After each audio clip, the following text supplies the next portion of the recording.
وَإِذْ قُلْنَا ادْخُلُوا هَٰذِهِ الْقَرْيَةَ، اور جب ہم نے ان کو حکم دیا تھا کہ دیکھنا اس شہر میں جب داخل ہو، فَكُلُوا مِنْهَا حَيْثُ شِئْتُمْ رَغَدًا، تو جو چاہو کھاؤ، جتنا چاہو، یعنی حلال میں سے، لیکن ایک شرط کے ساتھ، وَادْخُلُوا الْبَابَ سُجَّدًا، دیکھنا جب تم شہر کے مین دروازے سے داخل ہو تو پہلے اللہ کو سجدہ کرنا، شکر ادا کرنا کہ وہ اللہ جس اللہ نے تمہیں اتنے عرصے کے بعد، آلموسٹ 1500 سال کے بعد، ملک شام دوبارہ عطا کیا، کیونکہ آپ کو پتہ ہے بنی اسرائیل ابراہیم علیہ السلام کی اولاد تھے، چونکہ حضرت یوسف علیہ السلام بنی اسرائیل کو شفٹ کر چکے تھے مصر میں، تو 1500 سال بعد مصر میں آپ کو پتہ ہے کہ ان کی نیشنل موومنٹ کامیاب ہوئی اور وہاں کے لوگ حکمران بنے اور بنی اسرائیل جو ہیں وہ محکوم ہو گئے۔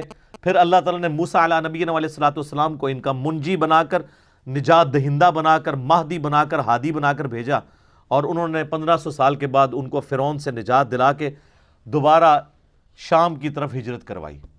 لیکن وہی ہوا کہ سرائے سینا میں جب پہنچے تو وہ سورۃ المائدہ میں ڈیٹیل آتی ہے کہ اللہ تعالیٰ نے فرمایا کہ بھئی اب اللہ کے لیے تو آنے واحد میں شہر خالی کروا سکتا ہے۔ اللہ نے فرمایا نہیں، جہاد کرو گے، ایفرٹ پٹ کرو گے۔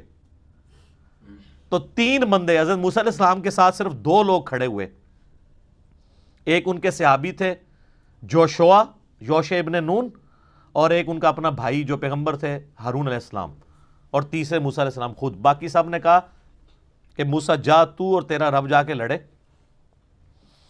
شہر خالی کرواؤ، پھر ہم خالی شہر میں داخل ہوں گے۔ تو وہاں پہ موسیٰ علیہ السلام نے پھر اپنی قوم کے لیے بد دعا کی،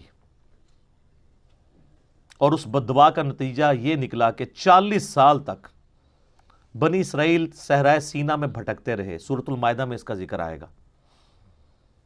ان کو راستہ نہیں ملا، حالانکہ وہ 1 مہینے سے زیادہ مسافت نہیں تھی شام پہنچنے کے لیے، لیکن جب اللہ تعالیٰ نے راستہ گم کر دیا، 40 سال تک وہ راستے ہی ڈھونڈتے رہے۔ انہی 40 سالوں میں موسیٰ علیہ السلام فوت ہو گئے، پہلے ہارون علیہ السلام فوت ہوئے، پھر موسیٰ علیہ السلام فوت ہوئے، اور جب موسیٰ علیہ السلام فوت ہونے لگے تو ان کے صحابی یوشع ابن نون کو اللہ تعالیٰ نے پیغمبر بنا دیا، تو انہوں نے اپنے بعد ان کو خلیفے کے طور پر چھوڑا، پیغمبر بھی پلس ان کا سکسیسر بھی، اور اس پورے وقت میں 40 سال گزر گئے۔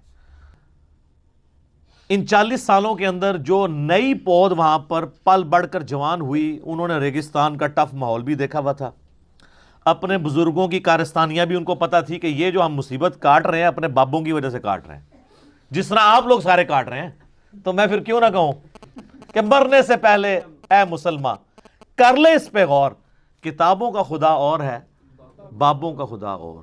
انہوں نے کہا کتاب میں تو حکم تھا پیغمبر کی پیروی کا، ہمارے بابوں نے وقت کے پیغمبر کی موجودگی میں نافرمانی کی اور مصیبت ہم کاٹ رہے ہیں، تو انہوں نے وقت کے پیغمبر سے ریکویسٹ کی، یوشع ابن نون سے، کہ ساڈے بزرگ تے سارے انجی سن، ہم تیار ہیں جہاد کے لیے، آپ قدم بڑھائیں، ہم آپ کے ساتھ ہیں۔ تو پھر یہ نئی پود، ینگ جنریشن، یہ حضرت یوشع ابن نون کے ساتھ ملی اور اللہ تعالیٰ نے انہیں فتح دی۔ جیریکو سٹی آج بھی موجود ہے شام کے اندر، یروشلم سے پہلے، اریحا نام تھا اس وقت، اردو میں اس کو عربی میں اریحا کہتے ہیں۔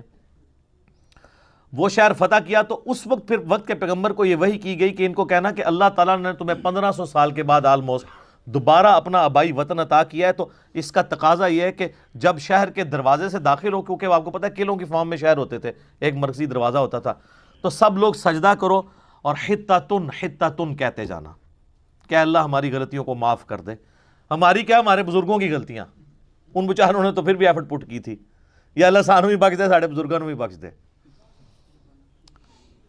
لیکن آپ کو پتہ ہے کہ ایک جب انسان خوشی کے عالم میں ہوتا ہے تو اس وقت اس کا دماغ کسی اور سٹیٹ میں ہوتا ہے، تو یہ بڑے جگت باز لوگ تھے، الفاظ کو بگاڑا کرتے تھے، مذاق کیا کرتے تھے، تو انہوں نے حنطۃ حنطۃ کہنا شروع کر دیا کہ ہمیں گندم چاہیے، ہمیں گندم چاہیے۔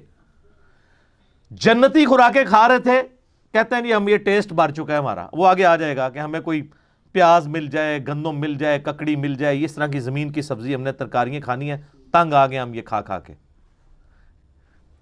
یہ کڑائی گوشت نہیں اب کھانا، ہمیں کوئی دال دیں، کوئی سبزی دیں. تو حنطۃ کہنا شروع کر دیا. اس کا ذکر آ رہا ہے کہ ہم نے کہا تھا وادخلوا الباب سجدا، دیکھنا دروازے سے داخل ہوتے وقت سجدہ کرنا. وقولوا حطۃ نغفر لکم، اور حطۃ کہتے جانا ہم تمہارے گناہوں کو بخش دیں گے، خطایاکم تمہاری غلطیوں کو، وسنزید المحسنین اور ہم نیکوکاروں کو، احسان کی روش اختیار کرنے والوں کو مزید دیتے ہیں. فبدل الذین ظلموا قولا غیر الذی قیل لهم، لیکن ان ظالموں نے اس قول کو دوسرے قول سے بدل دیا جس قول کا کہا گیا تھا حطۃ کی بجائے انہوں نے حنطۃ کہا. صحیح بخاری میں اس کانٹیکسٹ میں حدیث ہے کہ انہوں نے حنطۃ کا لفظ استعمال کیا. لو جی سر، پہلا یونیورسل ٹروتھ آ رہا ہے کہ جب انہوں نے یہ روگردانی کی تو اللہ تعالیٰ کی طرف سے عذاب کا کوڑا ان پر برسا. فَأَنزَلْنَا عَلَى الَّذِينَ ظَلَمُوا رِجْزًا مِّنَ السَّمَاءِ، تو ہم نے آسمانوں سے ایک عذاب ان پر نازل کر دیا، بِمَا كَانُوا يَفْسُقُونَ، ان کی نافرمانی کے سبب. اور یہ عذاب کیا تھا اس کی ڈیٹیل تورات میں ملتی ہے کہ طاعون کا مرض پھیل گیا، پلیگ. اور یہ اتنا خطرناک مرض تھا، آج بھی آپ ذرا گوگل میں ہسٹری لکھیں کہ صرف یورپ کے اندر 14ویں صدی عیسوی کے اندر، آج سے آلموسٹ 700 سال پہلے یا 600 سال پہلے کہہ لیں، 2 کروڑ لوگ مرے ہیں طاعون سے. 2 کروڑ 200 ملین، اور دنیا کی آبادی آلموسٹ 30% کم ہو گئی تھی. جب طاعون پھیلتا تھا تو پھر وہ ایک سمجھ لیں جس طرح آج کل آپ کا یہ کرونا وائرس، یہ تو خیر کچھ بھی نہیں اس کے مقابلے پہ، اس میں تو ڈیتھ ریٹ بہت کم ہے. طاعون میں تو کوئی ہزاروں میں ایک بندہ بچتا تھا، اس میں تو 100 میں سے 2 مرتے ہیں، 98 پھر بھی بچ جاتے ہیں. تو پلیگ ان کے اوپر آئی، طاعون کے مرض میں یہ تباہ و برباد کر دیے گئے. بخاری اور مسلم دونوں میں حدیث ہے کہ بنی اسرائیل پر عذاب کا کوڑا اللہ تعالیٰ نے طاعون کی شکل میں نازل کیا، اور اہل ایمان کے لیے اس میں رحمت ہے. لہٰذا جب کبھی کہیں پر طاعون یا وبائی مرض پھیلے تو وہاں سے باہر نہ نکلو اور باہر کے لوگ اندر نہ آئیں، اور وہاں پر ان مصائب پر صبر کرو. اللہ نے جو تمہاری قسمت میں لکھا ہوگا وہ معاملہ ہو جائے گا. اگر موت لکھی ہوگی تو موت، زندگی ہوگی تو زندگی. اللہ کی طرف رجوع لاؤ. اور جو کوئی اس طاعون کے مرض میں مر گیا، اللہ تعالیٰ کے حضور وہ شہید لکھا جائے گا. بہرحال ان کے اوپر عذاب کا کوڑا برسا. تو یہ یونیورسل ٹروتھ آیا کہ انہوں نے پیغمبر کے ایک جملے کی نافرمانی کی کہ صرف ایک ڈیمانڈ کیا گیا تھا شہر میں داخل ہوتے وقت نا حطۃ کہنا ہے، انہوں نے نہیں کہا، لفظ بدل دیا. سر ذرا مجھے آپ کمپیئر کروائیں اس کے ساتھ کہ جو مسلمان نماز نہیں پڑھتے، نماز نہ پڑھنا اس سے تو بہت بڑا جرم ہے. یہ تو ایک جملے، ایک نعرے کی بات تھی. یہاں تو نماز سرے سے لوگ پڑھتے ہی نہیں ہیں. صحیح مسلم میں 246 نمبر حدیث ہے انٹرنیشنل نمبرنگ کے مطابق کہ بندے کے ایمان اور شرک، کفر اور ایمان کے درمیان فرق نماز ہے. یہاں پہ ایک جملہ انہوں نے غلط بولا تو اللہ تعالیٰ کی طرف سے طاعون کا مرض آ گیا. اور جو امت نماز نہ پڑھے اللہ کی تائید اس پر کہاں سے آئے؟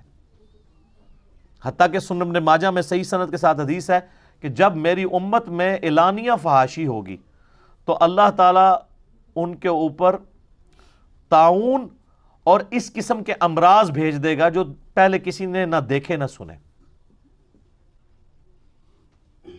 تو یہ صرف یونیورسل ٹروتھ بنی اسرائیل کے لیے نہیں ہے، اس امت کے لیے بھی ہے.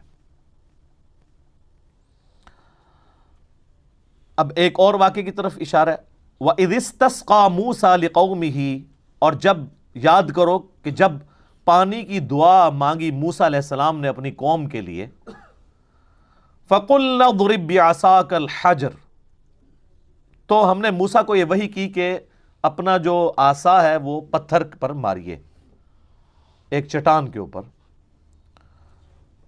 فَفَجَرَتْ مِنْهُ اثْنَتَا عَشْرَةَ عَيْنًا، اس میں سے بہہ نکلیں گے 12 چشمے.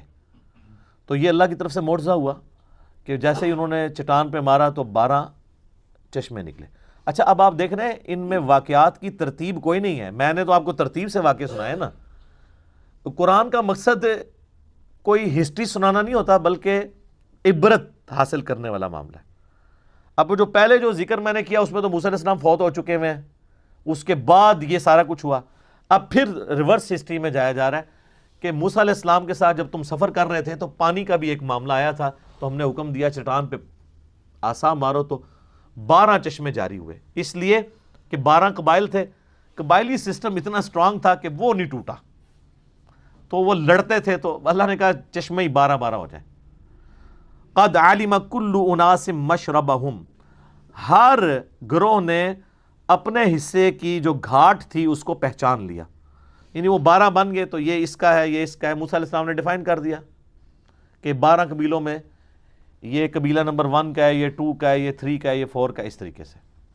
وہ حضرت یعقوب علیہ السلام کے 12 بیٹے تھے, حضرت یوسف علیہ السلام تھے, بنیامین تھے, یہودا تھا, ان سب کے ناموں کے اوپر آگے چل رہے تھے. جس طرح یہاں پہ بھی بریلوی دیوبندی اہل حدیث فرقے چل رہے ہیں نا, تو وہ شخصیات کے اوپر بٹے ہوئے تھے.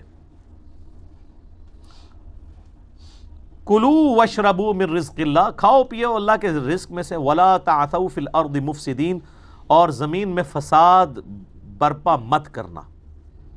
لیکن فساد تو پھر انہوں نے برپا کیا جو بعد میں ہوا, جس کا ذکر قرآن میں پہلے گزر چکا. وَإِذْ قُلْتُمْ يَا مُوسَىٰ لَن نَّصْبِرَ عَلَىٰ طَعَامٍ وَاحِدٍ, اب یہ وہی بات آ گئی. اور یاد کرو جب موسیٰ علیہ السلام سے تم نے کہا کہ ہم ایک طرح کا کھانا کھا کھا کے تنگ آ گئے ہیں, من و سلوہ.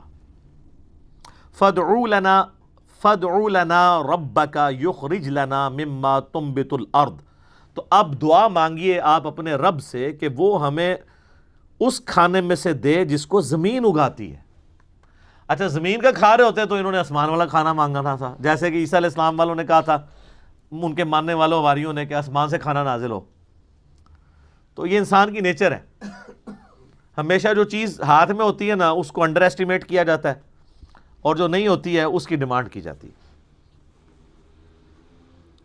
زمین سے اگنے والی اجناس, من بقلیہا ساگ, وقثائہا اور ککڑی, وفومہا اور گندم گیہوں, بعض نے اس کا ترجمہ یہ لہسن بھی کیا ہے, تھوم, کیونکہ فوم کا لفظ بھی استعمال ہوتا ہے عربی میں, اس کے لیے فوم سے ہی تھوم بن گیا.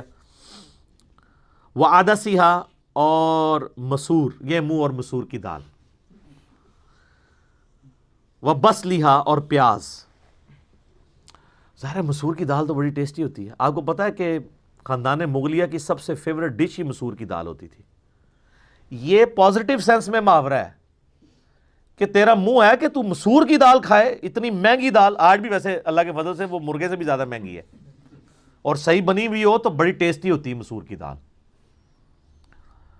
تو یہ منہ اور مسور کی دال, یعنی تیری اوقات تو ہے نہیں اور مانگ رہا مسور کی دال ہے تو, یہ پازیٹیو سینس میں محاورہ ہے. کیونکہ جو شاہی ڈش تھی نا خاندان مغلیہ کی وہ مسور کی دال تھی. چونکہ میرا بھی تعلق مغلیہ خاندان سے, اس لیے میں آپ کو یہ بتا رہا ہوں, تو آپ اس کو ریکنفرم کر سکتے ہیں.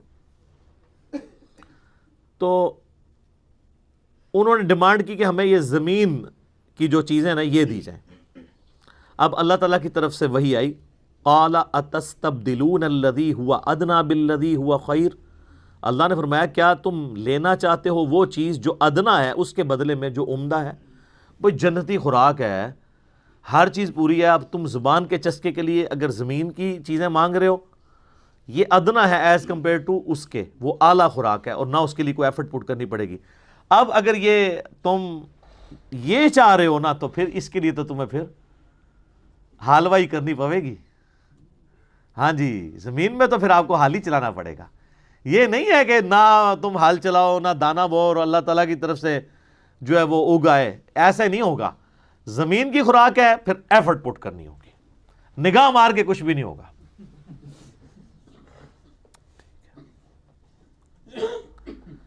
اہبطوا مصر, اچھا اب اتر جاؤ زمین میں. فإن لکم ما سألتم, تمہیں اس میں ہر وہ چیز ملے گی جو تم نے مانگی ہے.